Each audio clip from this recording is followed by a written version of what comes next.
Racist Arab executive refused to leave the African man's passenger seat and regretted it in the same moment. In the bustling heart of Dubai, luxury cars line the streets, and power is measured by who sits behind the wheel. But one ordinary evening, a single act of arrogance inside a billionaire's Rolls-Royce would spark a moment so powerful it would shatter pride and transform a man forever. Malik Al-Farouq, an Arab executive worth billions, thought respect was something money could buy, and that certain people deserved less of it. When his new African driver asked him politely to switch seats so he could perform his duties, Malik's prideful refusal turned into a scene that would leave him ashamed in front of the very man he looked down upon. What happened next would not only shake his soul, but teach him a lesson that money could never purchase. Before we begin, make sure to subscribe to the channel, like this video, and turn on notifications. This helps us bring more inspiring stories like this to you. The streets of Dubai glittered that evening, alive with neon reflections bouncing off skyscrapers of glass and steel. Rolls-Royces, Lamborghinis, and Bentleys cruised along Sheikh Zayed Road as though the city itself were a runway for the rich. Among them was Malik Al-Farouq's personal Rolls-Royce Phantom, a car that symbolized more than luxury. It represented power, control, and superiority. Malik sat inside, dressed in a tailored navy suit, his gold cufflinks gleaming under the soft interior lights. His jawline was sharp, his expression stern, and his presence filled the car with an air of authority. At 51, Malik had built an empire from oil, real estate, and international investments. To his peers, he was a titan. To his employees, he was untouchable. But beneath the polished exterior, Malik carried a flaw that many in his circle had noticed but never dared confront. His pride often manifested as prejudice. That evening, his new driver awaited him at the foot of the Burj Khalifa.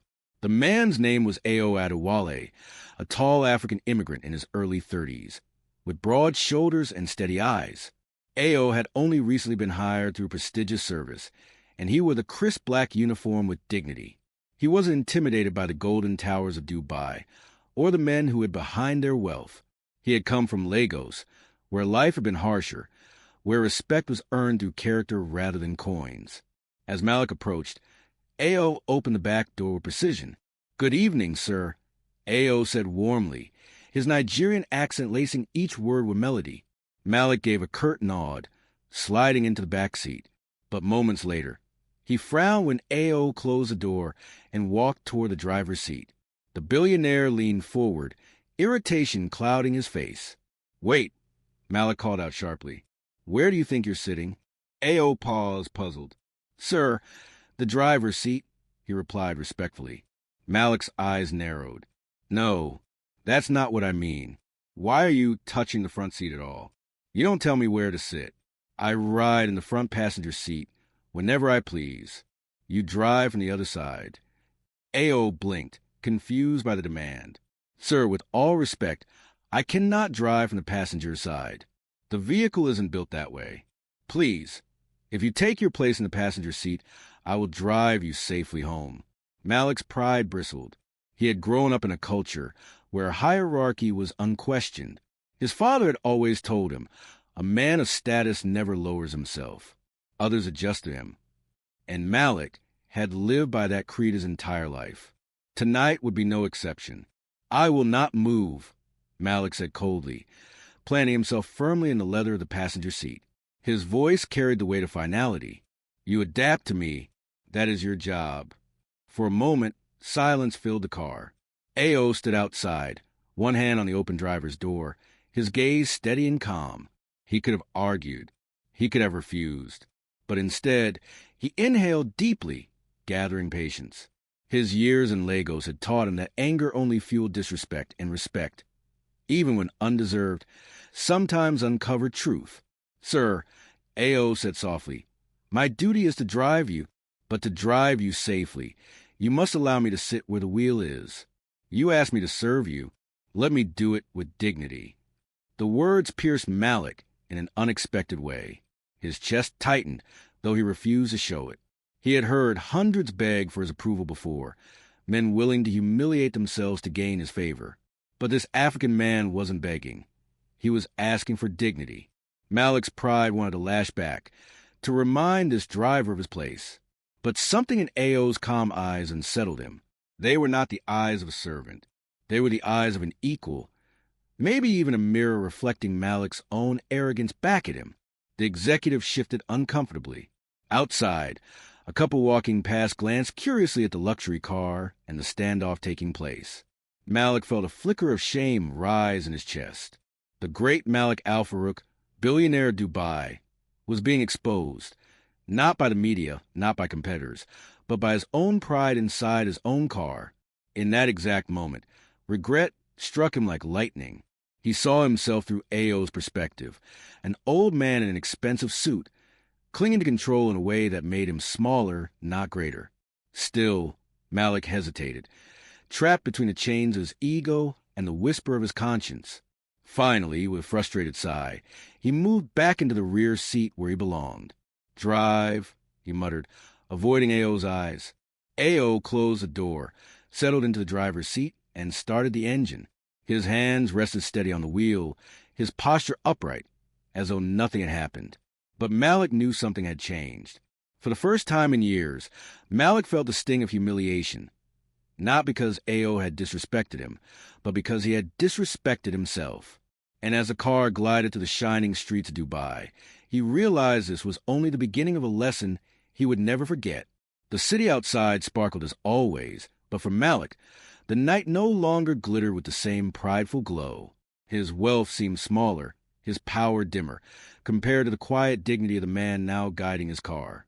And deep inside, a storm of questions brewed, questions Malik had spent his entire life avoiding.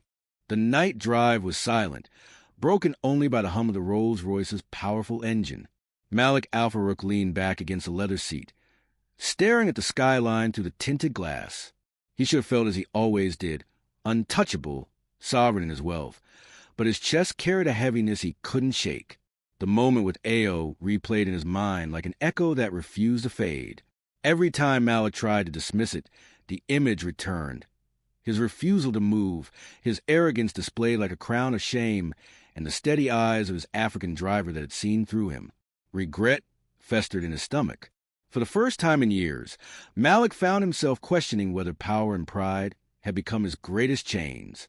The car turned into the palm-lined avenue leading to his mansion. The gates opened automatically, revealing the sprawling estate bathed in golden lights. Marble columns rose from the ground like guardians of a palace. Fountains danced in choreographed arcs, and luxury vehicles lined the driveway. Malik owned everything a man could dream of, yet tonight it felt hollow. Ao parked the car gracefully, stepped out, and opened Malik's door. "We have arrived, sir," he said, his voice calm, without a trace of resentment. Malik hesitated. He wanted to say something, an apology, perhaps, but the words stuck in his throat. He gave a curt nod and walked toward the mansion's grand entrance, his Italian leather shoes clicking against the polished stone. Behind him, Ao returned to the driver's quarters, his dignity intact. Inside the mansion, a different world awaited. Chandeliers sparkled above, servants moved silently through the halls, and Malik's closest associates, wealthy businessmen, fellow executives, and international investors, gathered for an evening of cigars, cognac, and conversation. Malik had invited them to discuss an upcoming merger worth billions, but as he entered, his mind was elsewhere. "Malik," boomed Karim Rahmani, a longtime associate and fellow oil magnate, his voice filling the room. "At last! We thought you would keep us waiting forever." Malik forced a smile, shaking hands and exchanging pleasantries. But Karim's sharp eyes caught the unease behind Malik's expression. "Something troubles you, my friend?" Malik brushed it off with a laugh. "Just the fatigue of business." But Karim wasn't convinced. He leaned closer, lowering his voice. "You know, word travels fast in Dubai. I heard your new driver challenge you tonight." Malik froze. "What did you hear?" he asked quickly, his heart racing. "Only whispers," Karim said, swirling the amber liquid in his glass. "That you insisted on sitting in the passenger seat, and that the African refused to bow." Laughter erupted from another corner of the room, where two men, rivals in business but always eager for gossip, had clearly overheard. "Imagine that," one of them said mockingly. The great Malik Al-Farouq, put in his place by a driver, What will the papers say if they find out? Heat surged through Malik's face. His reputation, carefully built over decades, now dangled in the air like a spectacle for vultures. He clenched his jaw, determined not to show weakness. Men with small eyes exaggerate small events, Malik said coldly. He did not put me in my place. I chose dignity over confrontation. That is strength. But his words felt brittle even to himself. The truth gnawed at him. He had been humbled, not by choice but by necessity. Later that evening, Malik retreated to his private study, away from the laughter and smoke. He poured himself a glass of water, his reflection staring back at him from the polished desk. For years, he had demanded respect without offering in return. His wealth had blinded him to the humanity of others. And now one quiet act of defiance, no, of dignity, had pierced that illusion. A knock at the door interrupted his thoughts. It was Samira, his younger sister, visiting from Abu Dhabi. Unlike Malik, she had chosen a quieter life, working as a teacher. She entered with a gentle smile. "You seemed restless tonight," she said. "What is on your mind?" Malik tried to wave her off, but Samira's presence had always disarmed him. She was the only one who dared to speak to him as a brother, not as an executive. "I embarrassed myself," Malik admitted finally, "with my driver. I treated him with arrogance, and now it follows me like a shadow." Samira tilted her head. "Then treat him differently tomorrow. Respect is not weakness, Malik. It is the only strength that lasts." Her words struck deeper than she knew. Malik nodded, though doubt clouded his face. He wondered if he could truly change, or if pride had rooted too deeply within him. The following morning, Malik descended the marble staircase dressed for a day of meetings. Ao waited outside by the car, punctual as always. As Malik approached, he paused. The air between them felt heavy, thick with the unspoken memory of last night. Ao opened the back door. "Good morning, sir." Malik hesitated. For the first time in years, he felt the urge to say two words he had long buried. "Thank you," he muttered, almost inaudible. Ao glanced at him, surprised but composed. "You are welcome, sir." As the car pulled away from the mansion, Malik realized that his struggle was no longer with the world outside. It was within himself. The true battle was against the pride that had ruled his life like a tyrant. But pride doesn't fall in a single day. And Malik's journey of transformation was only beginning. That afternoon, as he arrived at a meeting with investors, Malik noticed Ao's quiet composure once more.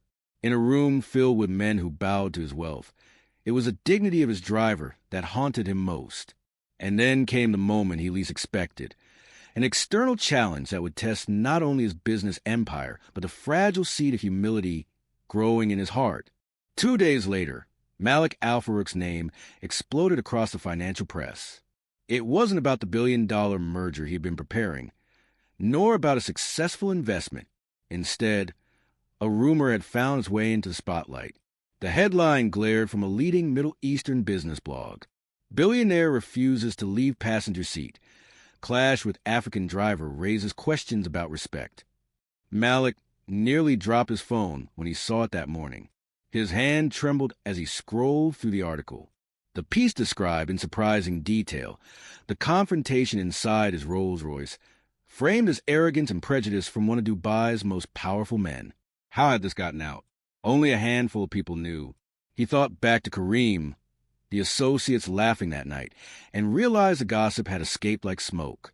Now the entire city could smell it. Calls started pouring in, journalists seeking comments, partners demanding explanations, even government officials quietly inquiring whether his behavior could affect upcoming negotiations. Malik's empire, built on prestige and influence, suddenly felt like a fragile tower trembling in the wind. He stormed into his office, slamming the phone down. His secretary, a woman named Nadia, froze at his fury. "Cancel my meetings," he barked. "All of them." Behind closed doors, Malik paced.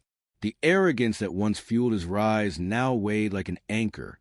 He couldn't undo what had happened in that car. Worse, Ao had never spoken a word to anyone. Malik was sure of it.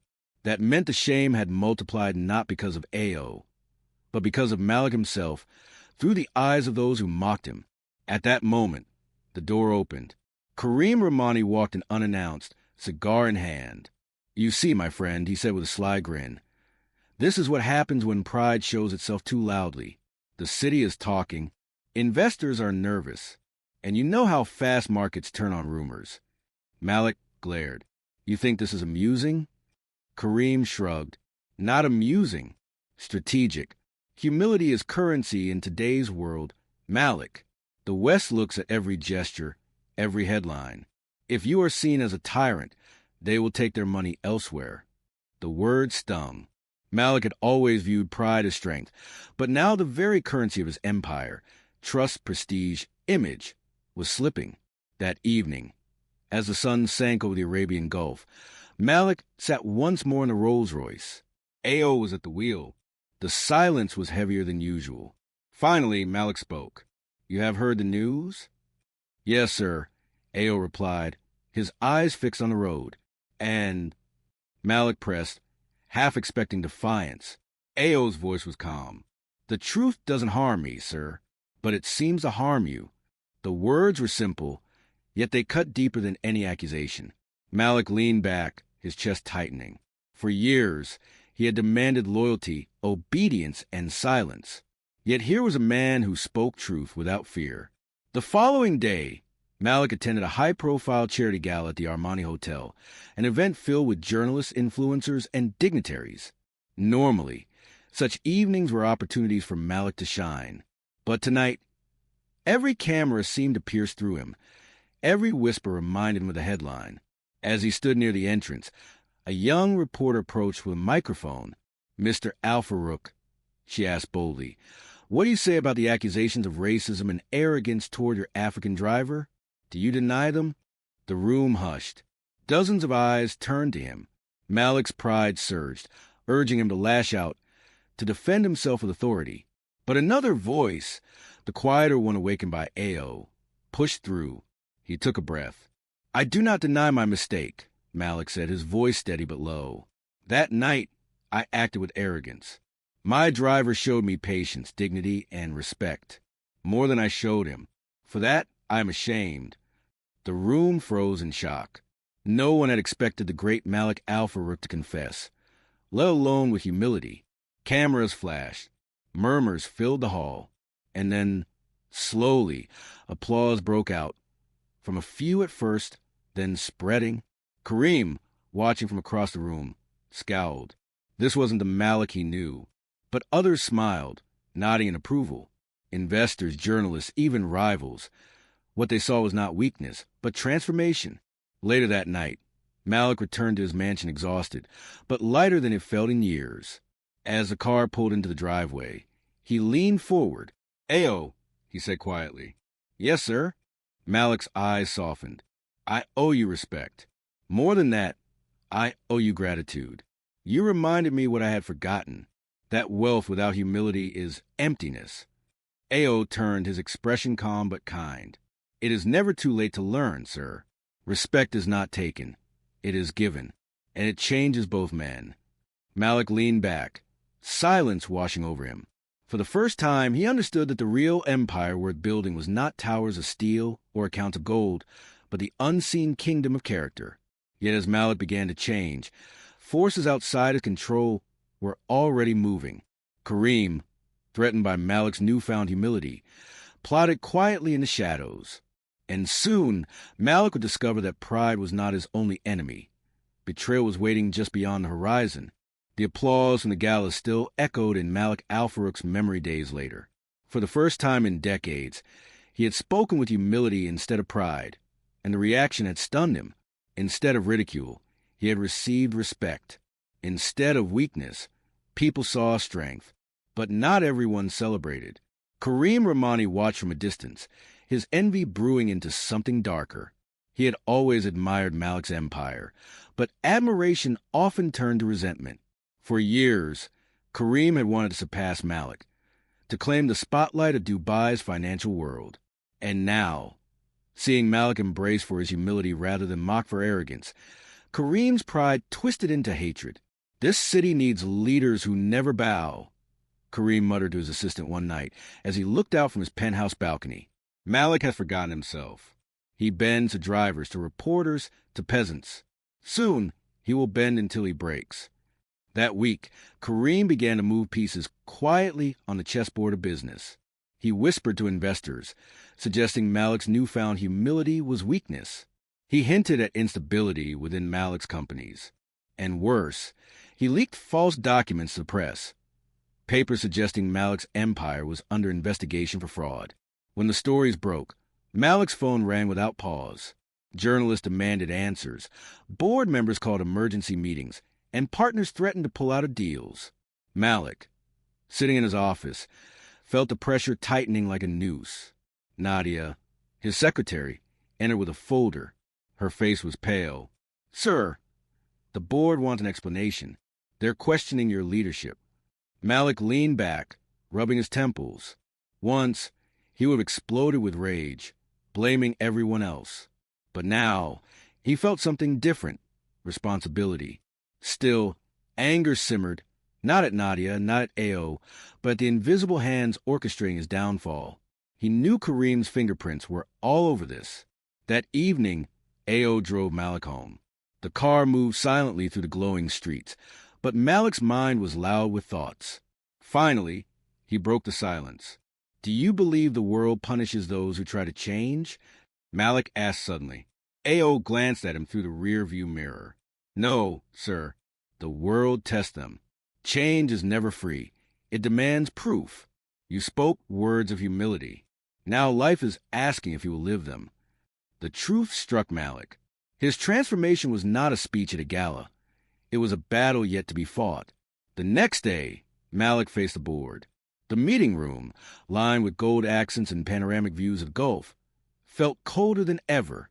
12 men sat around the polished table, their eyes sharp, their patience thin. One of them, an American investor named Richard Hayes, spoke first.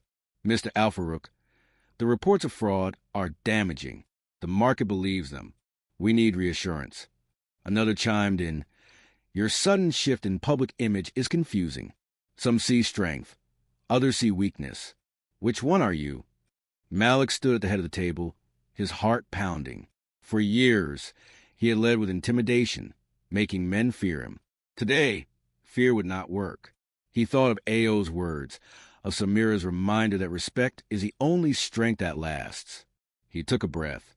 "I will not deny mistakes of the past," Malik began, "but I will not accept lies. My empire is built on truth, and these documents you've seen are false, fabricated to destroy me. I ask for your patience, not because I demand it, but because I intend to prove my integrity." The room fell silent. His words were not thunderous, but they carried weight. The investors exchanged glances. For now, they agreed to wait, but Malik knew their loyalty was as fragile as glass. When the meeting ended, Malik returned to his mansion drained. He sat in the quiet of his study, staring at the city lights. The battle with Kareem had begun, though unseen by the public. Malik understood something he had ignored for years. Power attracted enemies, but character revealed them. Later that night, Samira entered, sensing his unrest. "They are testing you," she said softly. "Yes," Malik admitted, "and Kareem feeds a fire." "Then meet him with more than power," Samira said. "Meet him with truth. If he spreads lies, you live honor. If he deals in shadows, you walk in light. It may not silence him immediately, but it will expose him eventually." Malik nodded slowly. For once, he did not feel alone. Samira's wisdom and Ao's dignity were guiding him through a storm he could not weather with pride alone. But Kareem was not finished. Days later, a new article appeared, this time not about fraud, but about Malik's personal life. It accused him of hypocrisy, claiming his humility was a performance stage to repair his image. Photographs of Malik and Ao were published, twisted to suggest scandal.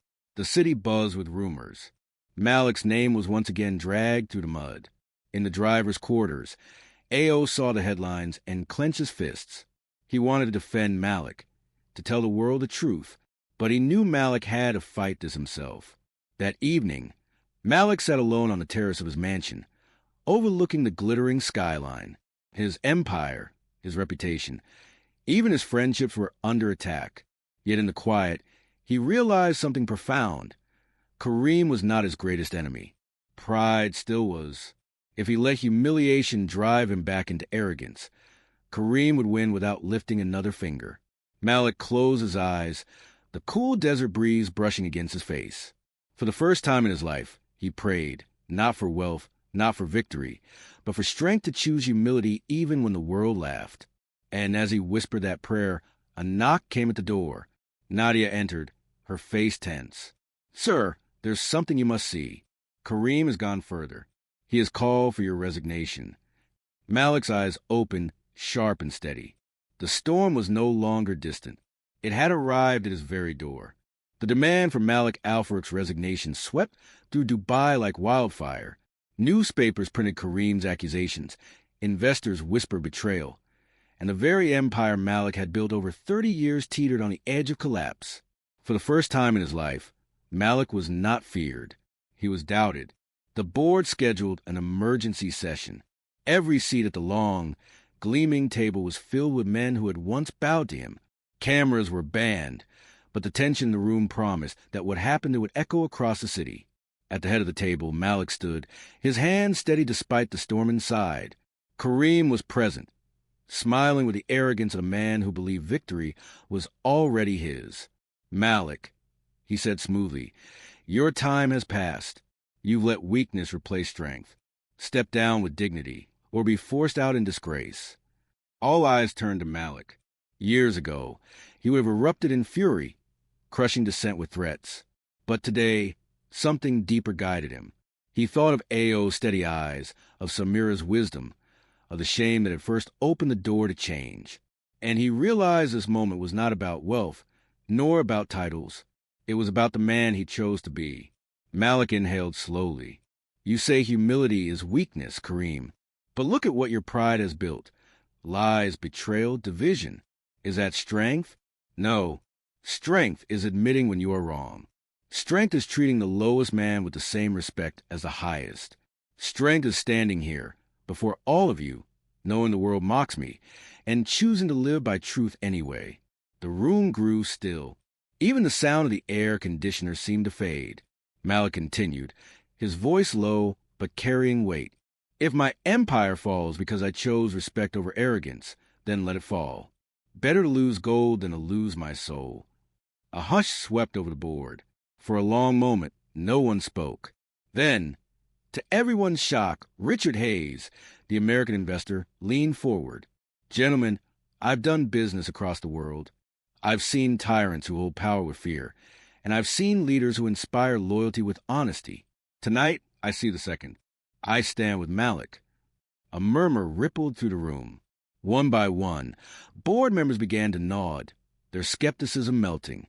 Finally, the chairman spoke. "The vote stands. Malik remains CEO." Kareem's face darkened, his victory stolen. He rose from his seat, glaring at Malik. "This is not the end," he hissed, before storming out. When the meeting ended, Malik walked outside into the night air. The city lights stretched endlessly, but for once, he didn't feel small beneath them. Ayo was waiting by the car. As always, when Malik approached, he paused at the front passenger door. For a brief moment, the memory of that night returned. The night he had refused to move. But this time, Malik opened the rear door without hesitation. He turned to Ayo, his eyes softer than ever. "You once told me respect is given.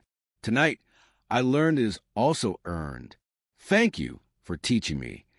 Ayo bowed his head slightly, but his voice was warm. "It was not I, sir. It was the truth inside you, waiting to be heard." As the Rolls-Royce glided away from the skyscrapers and into the quiet of the night, Malik felt something he had not known in years.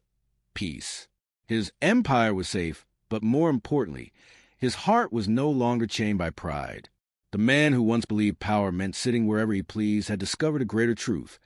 The highest seat a man can hold is not in wealth or status, but in humility. And as the city slept, Malik Al-Farouq finally understood that true greatness begins the moment a man learns to move from the passenger seat of pride to the back seat of humility. trusting another to guide the way.